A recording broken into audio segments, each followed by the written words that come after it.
ಯಶಸ್ಸು ಅನ್ನೋದು ಸುಮ್ಮನೆ ಒಂದೇ ದಿನಕ್ಕೆ ಬರುವಂಥದ್ದಲ್ಲ. ನೂರಾರು ವರ್ಷದ ಕನಸು, ಆ ಪರಿಶ್ರಮ ಅದೆಲ್ಲ ಇರುತ್ತೆ. ಸುಮ್ಮನೆ ಬಂದ್ಬಿಡೋಂಗಿಲ್ಲ. ಇವತ್ತು ಯಶ್ರವರು ಇಡೀ ವರ್ಲ್ಡನ್ನೇ ಆಳ್ತಾ ಇದ್ದಾರೆ. ಇಡೀ ವರ್ಲ್ಡ್ ವೈಡೇ ಆ ಸಿನಿಮಾ ರಿಲೀಸ್ ಆಗ್ತಾ ಇದೆ. ನನಗೆ ಅಂದರೂ ತುಂಬ ಖುಷಿ ಆಗ್ತಾ ಇದೆ. ಯಾವಾಗ ನೋಡ್ತೀನಿ ಅನ್ನೋ ಕುತೂಹಲ ಇದೆ. ನಾಳೆ ಒಂದು ಚೂರು ನಮಗೆ ರಜಾ ಕೊಟ್ಟಿಲ್ಲ. ಈಗ ಏನಾದರೂ ಮಾಡಿಕೊಂಡು ನಾಳೆ ಸಿನಿಮಾ ನೋಡ್ತೀನಿ. ಎಲ್ಲರೂ ನೋಡೋಣ. ಟಾಕ್ಸಿಕ್ ಸಿನಿಮಾಗೆ ಒಳ್ಳೇದಾಗಲಿ ಅಂತ ಹೇಳ್ತೀನಿ. ಸೊ ನೀವು ಯಾರ್ಯಾರು ಟಾಕ್ಸಿಕ್ ಸಿನಿಮಾ ನೋಡೋಕ್ಕೆ ರೆಡಿ ಆಗಿದ್ದೀರಾ, ನಾಳೆನೇ ಫಸ್ಟ್ ಶೋ. ಸೊ ಕಾಮೆಂಟ್ ಮಾಡಿ ತಿಳಿಸಿ. ನಾನಂತೂ ತುಂಬ ಎಕ್ಸೈಟೆಡ್ ಆಗಿಬಿಟ್ಟಿದ್ದೀನಿ ಆ ಚಿತ್ರದ ಬಗ್ಗೆ. ಬನ್ನಿ ಅದ್ರ ಬಗ್ಗೆನೇ ಮಾತಾಡೋಣ. ಎಲ್ರಿಗೂ ದೃಶ್ಯ ವೈಭವ ಯೂಟ್ಯೂಬ್ ಚಾನಲ್ಗೆ ಆತ್ಮೀಯವಾದ ಸ್ವಾಗತ.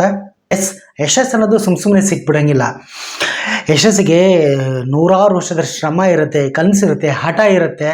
ನಿಜವಾಗ್ಲೂ ಇವತ್ತು ಯಶ್ರವರು ಟಾಕ್ಸಿಕ್ ಸಿನಿಮಾ ಮೂಲಕ ನಮ್ಮ ಕನ್ನಡದ ಹುಡುಗರಿಗೆ, ನಮ್ಮ ಕನ್ನಡದವರು ಅಂತಂದು ಹೇಳಿ ಅದೊಂದು ಹೆಮ್ಮೆ ಇದೆ.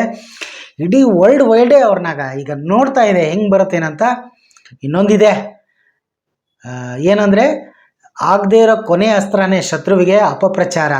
ನಾಳೆ ಅದನ್ನೂ ಮಾಡ್ತಾರೆ, ಬಿಡಲ್ಲ ಇವರು. ತುಂಬ ಟಿ ವಿ ಚಾನಲ್ಗಳೇ ಮಾಡ್ಬೋದು, ಹಿತಶತ್ರುಗಳೇ ಮಾಡ್ಬೋದು, ಯಾರು ಮಾಡ್ತಾರೋ ಬಿಡ್ತಾರೋ, ಡೋಂಟ್ ಕೇರ್. ಟಾಕ್ಸಿಕ್ ಗಲ್ಲಾಪೇಟೆಗೆ ಬಾಕ್ಸ್ ಆಫೀಸ್ನ ಲೆಕ್ಕಾಚಾರದಲ್ಲಿ ಧೂಳು ಎಬ್ಸೋದು ಅಂದ್ರೆ ಪಕ್ಕ ಅಂತಲೇ ಹೇಳ್ತೀನಿ.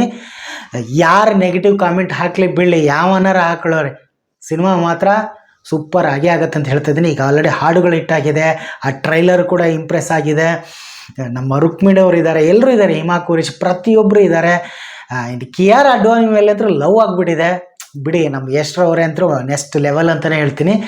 ಸೊ ಈ ವಿಚಾರದಲ್ಲಿ ನಾನು ಏನು ಹೇಳೋಕ್ಕೆ ಈ ವಿಡಿಯೋ ಮಾಡಿದೆ ಅಂದರೆ, ಒಂದು ರಿಕ್ವೆಸ್ಟು ನನ್ನ ಕಡೆಯಿಂದ.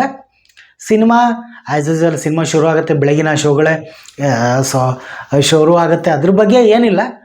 ಬಟ್ ಸಿನಿಮಾ ನೋಡಬೇಕಾದ್ರೆ ಎಲ್ಲರೂ ಸೋಷಿಯಲ್ ಮೀಡ್ಯಾದಲ್ಲಿ ಹಚ್ಕೊಳ್ತೀವಿ. ಸಿನಿಮಾ ನೋಡ್ತಾ ಇದ್ವಿ, ಕಟೌಟ್ ಹತ್ರ ಹೋಗ್ಬಿಟ್ಟು ಅಥವಾ ಬ್ಯಾನರ್ ಹತ್ರ ಹೋಗ್ಬಿಟ್ಟು ಫೋಟೋ ತಗೊಳ್ಳೋದು, ಅಂಟ್ಕೊಳ್ಳೋದು. ನಾನು ಅದೇ ರೀತಿಯೇ ಮಾಡೋದು.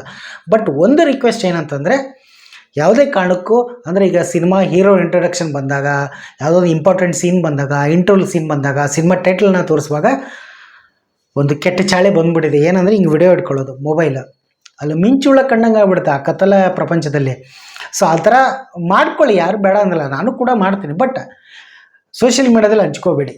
ಯಾಕೆಂದರೆ ತುಂಬ ನಿರೀಕ್ಷೆ ಇದೆ, ಎಷ್ಟು ವರ್ಷದ ಕನಸು, ಶ್ರಮ ಇರುತ್ತಲ್ಲ, ನೀರಲ್ಲಿ ಹೋಮ ಮಾಡ್ದಂಗೆ ಆಗ್ಬಿಡತ್ತೆ. ತುಂಬ ಜನರು ನೋಡಿದ್ದೀನಿ, ಎಷ್ಟೋ ಸಿನಿಮಾಗಳದು ಅದು ಒಂದೊಂದು ತುಣುಕು ಇನ್ಸ್ಟಾಗ್ರಾಮಲ್ಲಿ ಹಾಕ್ತಾಯಿದ್ರೆ, ಯೂಟ್ಯೂಬಲ್ಲಿ ಹಾಕ್ತಾಯಿದ್ರೆ, ಫೇಸ್ಬುಕ್ಕಲ್ಲಿ ಹಾಕ್ತಾಯಿದ್ರೆ, ಇಡೀ ಜನನೇ ಹಾಕ್ಬಿಟ್ರೆ ಸಿನಿಮಾನೇ ಅಲ್ಲಿ ನೋಡ್ದಂಗೆ ಆಗುತ್ತೆ. ಬಟ್ ಆ ಸಿನಿಮಾನ ನಾವು ತೆರೆ ಮೇಲೆ ನೋಡಬೇಕು.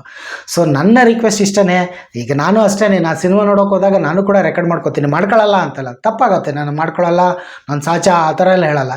ಬಟ್ ನಾನೆಲ್ಲೂ ಶೇರ್ ಮಾಡಲ್ಲ, ಅದನ್ನು ಸುಮ್ಮನೆ ಇಟ್ಕೊಂಡಿರ್ತೀನಿ ಅಷ್ಟೇ, ನನಗೊಂದು ಮೆಮೊರಿಯಾಗಿ ಇರಲಿ ಅಂತ. ಅದನ್ನ ಬಿಟ್ಟು ಇನ್ಸ್ಟಾಗ್ರಾಮಲ್ಲಿ ಸ್ಟೋರಿ ಹಾಕೋದಾಗಿರ್ಬೋದು, ಟೈಟಲ್ ಹಾಕ್ತಾರೆ, ಹಾಕೋದು ತಪ್ಪು ಅಂತಲ್ಲ ನಾನು ಹೇಳ್ತಾ ಇಲ್ಲ. ಬಟ್ ಇಡೀ ಸಿನಿಮಾ ಉಜ್ಜಾಡ್ಬಿಡ್ತಾರೆ, ಅದು ತಪ್ಪು ಅಂತ ಹೇಳ್ತೀನಿ. ಮತ್ತು ಇನ್ನು ಈಗ ಆಲ್ರೆಡಿ ನೋಟಿಫಿಕೇಷನ್ ಬಂದಿದೆ ಯಾವುದೋ ಟೆಲಿಗ್ರಾಮ್ದು, ಅದು ಬ್ಯಾನ್ ಮಾಡಬೇಕು. ಅದು ಯಾಕೆ ಆಗ್ತಾ ಇಲ್ವೋ ಏನೋ ಗೊತ್ತಿಲ್ಲ, ಅದನ್ನೇನೋ ಪೈರಸಿ ಮಾಡ್ತಾರೆ. ಬಟ್ ಪೈರಸಿ ಮಾಡಲಿ, ವಾಟ್ ಎವರ್ ಏನೇ ಮಾಡಲಿ, ನಾವು ಥಿಯೇಟ್ರಿಗೆ ಹೋಗಿ ನೋಡಬೇಕು. ಥಿಯೇಟ್ರಲ್ಲಿ ಹೋಗಿ ಸಿನಿಮಾ ನೋಡೋಣ, ಎಂಜಾಯ್ ಮಾಡೋಣ. ಇಷ್ಟು ವರ್ಷದ ಶ್ರಮ, ಕನಸು ಒಂದಿರುತ್ತಲ್ಲ, ಎಷ್ಟವ್ರು ಹೆಂಗೆ ಕಾಣಿಸ್ತಾರೆ, ಏನು ಡಬಲ್ ರೋಲಾ, ತ್ರಿಬಲ್ ರೋಲಾ, ಅದಂದ್ರೂ ತುಂಬ ಕ್ಯೂರಿಯಾಸಿಟಿ ಇದೆ. 3 ತಾಸು 15 ನಿಮಿಷ ಇದೆ. ಸಿನಿಮಾ ಲೆಂತ್ ಸ್ವಲ್ಪ ದೊಡ್ಡದಾಯಿತು ಅಂತ ಹೇಳ್ತಾರೆ. ವಾಟ್ ಎವರ್ ಅದೇನೇ ಇರ್ಬೋದು. ಆಮೇಲೆ ಇನ್ನೊಂದು ಸಿನಿಮಾಗೆ ಸರ್ಟಿಫಿಕೇಟ್ ಸಿಕ್ಕಿದೆ, ಹೀಗಾಗಿ ಮಕ್ಕಳನ್ನ ಯಾರೂ ಕರ್ಕೊಂಡು ಹೋಗಬೇಡಿ. ಸೊ ನಾನೀಗ ಆ್ಯಕ್ಚುಲಿ ಮಾರತಳ್ಳಿ, ಬೆಂಗಳೂರಿನ ಮಾರತಳ್ಳಿಯಲ್ಲಿರೋದು, ಇಲ್ಲಿ ಹಾಕಿಲ್ಲ. ಇನೋವೇಟಿವ್ ಮಲ್ಟಿಪ್ಲೆಕ್ಸ್ ಇದೆ, ಅಲ್ಲಿ ಕನ್ನಡ, ಹಿಂದಿ ಮತ್ತು ತೆಲುಗು ಈ 3 ವರ್ಷನ ಹಾಕಿದ್ದಾರೆ. ಇನೋವೇಟಿವ್ ಮಲ್ಟಿಪ್ಲೆಕ್ಸು ಅಲ್ಲೇ ಹಾಕಿದ್ದಾರೆ. ಬಟ್ ವಿನಾಯಕ ಅಂತ ಥಿಯೇಟ್ರ್ ಇದೆ, ಅಲ್ಲೇ ಹಾಕಿಲ್ಲ, ಅಲ್ಲಿ ಶೋ ಆಗ್ತಾಯಿಲ್ಲ. ಬಟ್ ನೋಡಿ, ಇಡೀ ಪ್ರಪಂಚದಾದ್ಯಂತ, ಇಡೀ ಕರ್ನಾಟಕದ್ದೇ ತೊಗೊಂಬಿಡೋಣ, 95% ಥಿಯೇಟ್ರ್ಗಳಲ್ಲಿ ಟಾಕ್ಸಿಕ್ ಇದೆ ನಾಳೆಯಿಂದ. ಎಷ್ಟು ಹೆಮ್ಮೆ ಅಲ್ವಾ? ಆದರೆ ಯಾವ ಸಿನಿಮಾನೂ ರಿಲೀಸ್ ಇಲ್ಲ. ಶುಕ್ರವಾರ ಒಂದು ಸಿನಿಮಾ ರಿಲೀಸ್ ಇದೆ, ಸ್ವರಾಜ್ಯ ಅಂತ, ಅದು ಅನೌನ್ಸ್ಮೆಂಟ್ ಆಗಿದೆ. ಹೀಗಾಗಿ ಈ ವಾರ 2 ಸಿನಿಮಾಗಳು ಬಿಡುಗಡೆ ಆಗ್ತದೆ. ಬಟ್ ಅದು ನೋಡಬೇಕು ಯಾವ ರೀತಿ ಆಗುತ್ತೋ. ಹೊಸಬರ ತಂಡ, ನನಗೆ ಅದೇ ಇದೊಂಥರ ಸುನಾಮಿ ಇದು ಟಾಕ್ಸಿಕ್. ಬಟ್ ಯಾವ ರೀತಿ ಏನಾಗುತ್ತೋ ಅದು ಐಡಿಯಾ ಇಲ್ಲ, ನೋಡಬೇಕದು. ಬಟ್ ಅವ್ರಿಗೂ ಒಳ್ಳೇದಲ್ಲಿ, ಹೊಸೊಬ್ಬರು ಒಂದು ಕನಸು ಇಟ್ಕೊಂಡು ಬಂದಿರ್ತಾರೆ, ಹೊಸ ತಂಡದವರು, ಅವ್ರಿಗೂ ಕೂಡ ಒಳ್ಳೇದಲ್ಲಿ. ಸ್ವರಾಜ್ಯ ಅಂತ ಸಿನಿಮಾ ರಿಲೀಸ್ ಆಗ್ತಾಯಿದೆ ಶುಕ್ರವಾರ. ಸೊ ನಾಳೆ ಬುಧವಾರನೇ ಟಾಕ್ಸಿಕ್ ಸಿನಿಮಾ ಇಡೀ ವರ್ಲ್ಡ್ ರಿಲೀಸ್ ಆಗ್ತಾಯಿದೆ. ಸೊ ಯಾರ್ಯಾರು ಕುತೂಹಲದಿಂದ ಕಾಯ್ಕೊಂಡಿದ್ದೀರಾ, ಕಾಮೆಂಟ್ ಮಾಡಿ ತಿಳಿಸಿ. ಸಿನಿಮಾ ಪ್ರೇಮಿಯಾಗಿ ತುಂಬ ಕುತೂಹಲ ಇದೆ, ಕಾತರ ಇದೆ, ಹೆಂಗೆ ಬರುತ್ತೆ ಏನಂತ. ಇದು 18+ ಅಂದರೆ 18 ವರ್ಷ ಮೇಲ್ಪಟ್ಟವರು ನೋಡ್ಬೋದು, ಕುಟುಂಬ ಸಮೇತ ನೋಡ್ಬೋದು ಅಂತ ಒಂದು ಸಿನಿಮಾ. ಈಗ ಆಲ್ರೆಡಿ ಟ್ರೈಲರು ಟೀಸರ್ ಎಲ್ಲ ನೋಡಿದ್ರೆ ನಿಮಗೆಲ್ಲ ಗೊತ್ತಾಗಿರುತ್ತೆ. ಸೊ ಬಾಕ್ಸ್ ಆಫೀಸಿನ ಲೆಕ್ಕಾಚಾರದಲ್ಲಿ ಚಿಂದಿ ಉಡಾಯಿಸಲಿ ಅಂತಲೇ ಹೇಳ್ತೀನಿ. ಸೊ ಒಂದು ನಮ್ಮ ಕನ್ನಡದ ಸಿನಿಮಾ, ಕನ್ನಡದ ಹೀರೋ, ಕನ್ನಡದ ಕಲಾವಿದರು ಈ ಲೆವೆಲಲ್ಲಿ ಹೋಗ್ತಾರೆ ಅಂದರೆ ಅದು ನಿಜಕ್ಕೂ ಗ್ರೇಟು. ಸೊ ಒಳ್ಳೆಯದಲ್ಲೇ. ಬಟ್ ನಾನು ರಿಕ್ವೆಸ್ಟ್ ಮಾಡ್ಕೊಳ್ತಾ ಇರೋದು ಅಷ್ಟೇ, ಯಾರು ಕೂಡ ಶೂಟ್ ಮಾಡ್ಕೋಬೇಡಿ, ಮಾಡಿಕೊಂಡ್ರು ಕೂಡ ಅದನ್ನು ಸೋಷಿಯಲ್ ಮೀಡಿಯಾದಲ್ಲಿ ಹಂಚ್ಕೊಬೇಡಿ ಸಿನಿಮಾದ ತುಣುಕುಗಳನ್ನ. ಅದು ಇಂಪ್ರೆಸ್ ಇರುತ್ತೆ, ತುಂಬ ಆಸಕ್ತಿ ಇರುತ್ತೆ. ಅದು ಏನಾಗ್ಬಿಡುತ್ತೆ, ಮುಂದೆ ನೋಡುವಂಥ ಆಡಿಯನ್ಸ್ಗೆ ಅದು ಕ್ಯೂರಿಯಾಸಿಟಿನೂ ಹೊಟ್ಟೋಗ್ಬಿಡುತ್ತೆ. ಅಲ್ಲೆಲ್ಲ ತುಣುಕು ಮಾಡೋದು ಇದು ದೊಡ್ಡ ಅಪರಾಧ ಅಂತ ಹೇಳ್ತೀನಿ. ಸೊ ಶೂಟ್ ಮಾಡ್ಕೊಳ್ತಿದ್ರೆ ಮಾಡ್ಕೊಳ್ಳಿ, ಹೀರೋ ಎಂಟ್ರಿಗಾಗಿರ್ಬೋದು, ಹಾಡುಗಳು ಬಂದಾಗಿರ್ಬೋದು, ಇಂಟರ್ವ್ಯೂ ಮಾಡಿಬಿಡಿ ಅಂತ ಹೇಳೋ ಅಧಿಕಾರ ಯಾರಿಗೂ ಇಲ್ಲ. ಬಟ್ ಸೋಷಿಯಲ್ ಮೀಡಿಯಾದಲ್ಲಿ ಹಂಚ್ಕೋಬೇಡಿ ಅಂತ ಹೇಳೋ ಅಧಿಕಾರನೂ ಯಾರಿಗಿಲ್ಲ. ಬಟ್ ಏನು ಅಂದರೆ ಆ ಒಂದು ಸಿನಿಮಾದ ಬಗ್ಗೆ ಇರೋ ಕುತೂಹಲ ಹೋಗ್ಬಿಡುತ್ತೆ.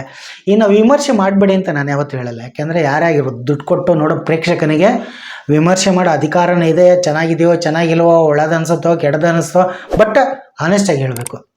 ಸುಮ್ಮನೆ ಏನೋ ಅಪಪ್ರಚಾರ, ಅದೇನೋ ಹೇಳ್ತಾರಲ್ಲ, ಶತ್ರುವಿನ ಕೊನೆ ಅಸ್ತ್ರನೇ ಏನೂ ಆಗಲಿಲ್ಲ ಅಂದರೆ ಅಪಪ್ರಚಾರ ಮಾಡೋರು ಇದ್ದಾರೆ. ಬಟ್ ಮಾಡಬೇಡಿ, ಅಪಪ್ರಚಾರ ಮಾಡಬೇಡಿ, ಒಳ್ಳೆಯದಾಗಲಿ. ಸಿನಿಮಾ ಯಾರೇ ಆಗಲಿ ಒಂದು ಮುಕ್ತ ಕಂಠದಿಂದ ಹೊಗಳಿ ಅಂತ ನಾನು ಹೇಳ್ತಿದ್ದೀನಿ. ಸೊ ಒಳ್ಳೆಯದಾಗಲಿ. ಸೊ ಯಾರ್ಯಾರೆಲ್ಲ ವೇಟ್ ಮಾಡ್ತಾಯಿದ್ರೆ ನನಗಂತೂ ತುಂಬ ಕ್ಯೂರಿಯಾಸಿಟಿ ಇದೆ. ನಾಳೆ ನಾನು ಕೂಡ ಸಿನಿಮಾ ನೋಡ್ಬಿಟ್ಟು ನನ್ನ ಅನಿಸಿಕೆನ ತಿಳಿಸ್ತೀನಿ. ಒಳ್ಳೆಯದಾಗಲಿ ಇಡೀ ಟಾಕ್ಸಿಕ್ಕಿಗೆ, ಇಡೀ ಟಾಕ್ಸಿಕ್ ಚಿತ್ರತಂಡಕ್ಕೆ ಎಲ್ರಿಗೂ ಒಳ್ಳೆಯದಾಗಲಿ ಅಂತ ಹೇಳ್ತೀನಿ. ಸೊ ಜೈ ಯಶ್ ಅಂತ ಹೇಳ್ತೀನಿ. ಸೊ ಒಳ್ಳೆಯದಾಗಲಿ, ಆಲ್ ದ ಬೆಸ್ಟ್. ನಿಮ್ಗೇನನ್ಸುತ್ತೆ ಕಾಮೆಂಟ್ ಮಾಡಿ ತಿಳಿಸಿ. ಹಾಗೆ ಈ ಚಾನಲನ್ನು ಸಬ್ಸ್ಕ್ರೈಬ್ ಮಾಡಿ ತಿಳ್ಕೊತೀನಿ. ಎಲ್ರಿಗೂ ಧನ್ಯವಾದಗಳು.